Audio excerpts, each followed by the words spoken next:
Hey YouTube, this is CyclinMania97 here with my first video of my 6-foot 220 gallon aquarium. There is a canopy. I don't have it on right now. I just took out most of the decorations because they were making the water very brown, as you can still see here. I didn't do as big of a water change as I would have liked to after that. So just for the eel and the yaru, I boiled a piece of dry driftwood. I guess that's supposed to make sure it doesn't float right away, and it gets rid of most, if not all, of the dyes. I was kind of planning on having this tank professionally aquascaped, but not sure where I'm going with that right now. I got the canopy over here. Sturdy build. Opens up on the top like that, and then on both of these sides here. I've got a reaction EFU 35 canister filter on here. I believe this is rated for up to 150 gallons. This was kind of extra because I didn't know at the time that browning of the water was because of some of the decorations. The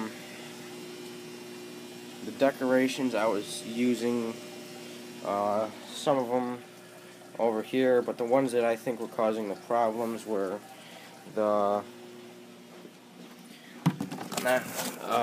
volcanic rock. It's nothing really like lava rock. This is actually cut out pieces of, I guess, a volcano. It's not your typical red lava rock. This is different. So that tainted the tank up pretty badly, as you guys can see. The light's not very good on this. I've been thinking about upgrading to a T5. I've got a 40 gallon or 45 gallon sump in here. This really is not a great product. It is so large, but most of it is unused space, and the water just kind of holds in there. I've been kind of short on funds, so I haven't been able to upgrade it. I probably would have been able to if I saved up instead of buying that stupid canister. But I kind of like the canister because it has a UV sterilizer on it, and I don't have one on the sump, so it's kind of a nice addition to have. For substrate, I have got 200 pounds of silica sand. I bought this from a local garden store. I rinsed it out. This is a really nice sand. It does not make a mess. It's heavy. The granules are very small. It really doesn't stir up, and it really doesn't get kicked up at all. It's a very good substrate. I would recommend this to others. And the feces and all the garbage and stuff stays on top instead of sinking in most of the time, so that makes it a lot easier for cleaning out the tank for a water change, which for this size tank is still kind of hard just because of the large size of it and the fact that I have to get on a stepping ladder to reach all the way down to the bottom or in the back half of the tank. Okay, so now I'm going to go to this, I got the two overflows with 2 return pipes on each of them. Same deal on this side. The return pump, I believe, is like 2,700 gallons per hour or something like that. So there's good water movement here. So I got my 2-foot, 2.5-foot silver arowana. I've had this guy since he was about 9 inches. He's been a very stressful pet. The day I got him, he actually jumped out of the bucket that I was using to transport him and was slithering on the floor like a snake. And I have carpeting, so I thought that was going to damage his slime coat and potentially kill him. So it was a little stressful at that time. He was $100, so that's kind of understandable that I was stressed out. I've got my red-tailed catfish in here. He's probably about the same size, except for the fact that he's eaten 3 times, 4 times his worth. He must have eaten $200 of fish. He's eaten $40 or $50 Jack Dempsey that I would hope would have grown faster than it did. And ate like a $60 pink tilapia. 2 other fish, I can't remember what they were. I've got my male King Kong parrot in here. I know this guy is a male right here. When I purchased him from my local fish store, he was actually paired off with a female, and he was more on the outskirts of the breeding territory, and the other was a lot closer to the egg, so I could assume that that was the male that I purchased right here. I've also got a King Kampfa flowerhorn. This guy's also a male or a female with a nice coke. His coke's been kind of fluctuating lately. Don't know exactly why, but sometimes it'll be like a little bit larger than a golf ball, and then sometimes it'll shrink down like this. I don't know what that is, if he's just kind of growing, so it's using up that energy stored in there. I don't know. I've got this fire eel that's about 2 feet long.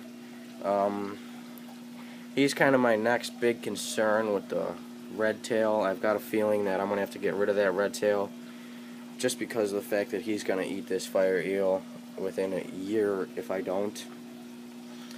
And that would really irritate me because this eel is a cool fish. It's got a good personality. Yeah, I hand feed this guy. I'll do a video of that later. He'll actually jump out of the tank. Like, I'll hold my finger like right here, and he'll actually jump out of the water for the food and just kind of like bob up and down. He's a really cool fish. What would be sad if he got eaten? This guy right here is a Yaru. I don't exactly know which one of the 2 species he is. This guy is also a male, I believe. I kind of guessed that just because he was the dominant of the 3 in the group that I bought him from. But since I've purchased him, he's actually become probably the most submissive fish in this tank. Excuse me, sorry about that. He kind of gets beat up a lot. He's also my next major concern about the red tail. These red tails are a lot of stress if you guys want fish with them. They will eat just about anything and will continue to eat no matter how large that meal they had was. This guy has eaten probably 2 or 3 pounds of fish at one point and still continued to eat. This thing is just crazy. If you guys are thinking of purchasing this, make sure you guys have a tank at least this size, and expect to know the consequences if you have small fish with them, or even fish that you think wouldn't be able to fit in its mouth. It will fit in there. These guys grow really fast too. He was probably 5 or 6 inches long, maybe 7 inches when I got him, and that was just a little over a year ago. Probably about a year and a month, a year and 2 months. So as you can see, he grew a lot. When considering that this is a 6-foot tank, he's about a good quarter to a third of the tank. So he's a big fish, and he's only going to get bigger. Just so you guys know, these guys can reach 4 feet long in a proper environment. So I'd be careful when purchasing one of these guys. Now the likelihood of these guys reaching their maximum capacity in an aquarium is very slim, but it is always a possibility. So just know what to do when you're considering purchasing these guys. They are very costly, not at original purchase, but to feed these guys and to just maintain them.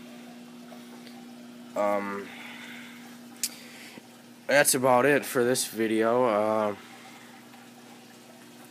Next time, hopefully the water will be clearer, and I'll maybe do a video of these guys eating and kind of focus on this eel, see if I can get him to do some jumps for you guys. Please don't think that I'm cruel to animals by doing this. He actually is kind of overzealous. He will actually take like pieces of food that are half the size of his body and just shoot across the aquarium to the corner of the tank. I've actually had to take him out and pull food out of his throat because he was choking and dying from him just being so greedy with food. It's actually kind of interesting, but he's probably, when he wants to be, one of the fastest fish in the tank, second to only the arowana, just because of its massive power. Also, if you guys are thinking about purchasing these, be sure you have these really strong glass tops. These guys are great jumpers. In the wild, these guys will jump up to a little bit, maybe even over 6 feet, to get fruits and nuts out of and bugs out of tree branches overhanging their body of water. So you guys have to be cautious with these guys. It's kind of another advantage of the canopy when it's up. If he jumps out, he's got a higher chance of falling back into the hole that he made through the lid, either via this opening or however else he got out, than falling on the floor. And if he was just flopping up and around up top here, sorry about the residue up here, and it'll be easier to get him back in the tank. Thank you for watching, and this is Signalmania 97 out.